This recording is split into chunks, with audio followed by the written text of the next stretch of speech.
Uh, I'm gonna bring it back to serial killers and I'm not just gonna bring it back to serial killers. I'm gonna bring it back to one of the most famous names in serial killing, Jeffrey Dahmer. Ooh. There's a Jeffrey Dahmer once admitted, and this is my fact. Jeffrey Dahmer once admitted that he doesn't eat people with tattoos because the tattoos make them taste bad. Oh, my word. Oh, jeez. And I know very little about Jeffrey Dahmer, except that my son said, you got to watch the movie, Dad. It's called Positively Evil and Sickeningly Evil.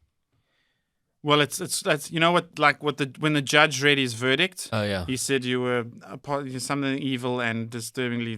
There's like 4 words, and that's the name of the movie. Okay. And it stars the dude from High School Musical. Oh, nice. What, Zac Efron? Zach, yeah. Really? Zach's Jeffrey, I believe. Oh, wow. So, but I know nothing about Jeffrey Dahmer except the name.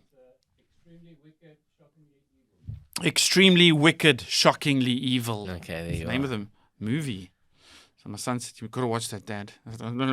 Yeah, I'm not sure I would want to watch it. Like you just hear the stories. He's sort of next level depraved. You know, so he became known for killing young men, and there were so many times when he could have been caught a lot earlier in his career, and then he wasn't because apparently he was quite a charming guy. So he used to, cops would show up at his door because the neighbors had complained about the rancid smell that was coming from like his house, and he would just charm them and say, "Oh no, I had some meat go off in the fridge," and then to the extent that Is that the singer Meatloaf?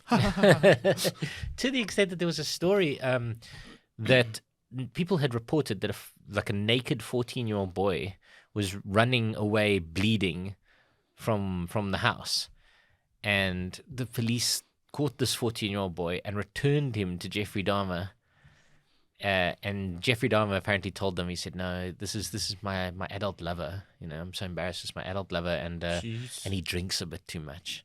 Jeez. And the cops left him there, and then they went away. But what had happened was, and this is, disturbing. Dahmer had drilled a hole in his skull and injected his head with hydrochloric acid, trying to make a sex zombie. And that's why the kid was all confused and, wasn't able to think properly. Not because he was drunk, but because of that. And the cops left, and Dahmer just immediately injected a second dose and killed him. So, yeah, like you think about these, the number of times that people could have stopped Jeffrey Dahmer. And, Wow. But, yeah, so he talked, he talked quite candidly about the things that he did and the stuff that he got up to. And yeah, apparently it's true. Apparently... I was gonna say, Yeah. it's true. Yeah. I was gonna say it's true. Was I? Oh, Ted Bundy is the one of shockingly evil I and see. tempestuously silly.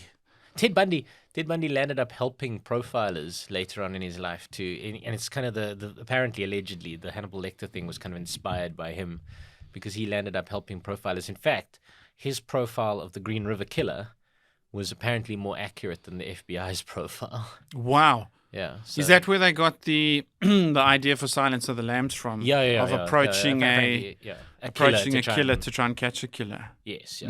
But so that's Ted Bundy. But yeah, Dahmer was next level. So I would have now definitely. So I would have said yes, true, that he would have said something as stiff as that. I figured you would. Yeah, that he doesn't like the taste of tattoos.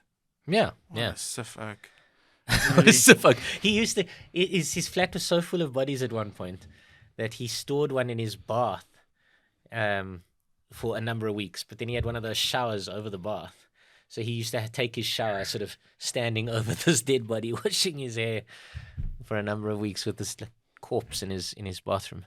My word. Yeah. Good bloody grief, man. Grim.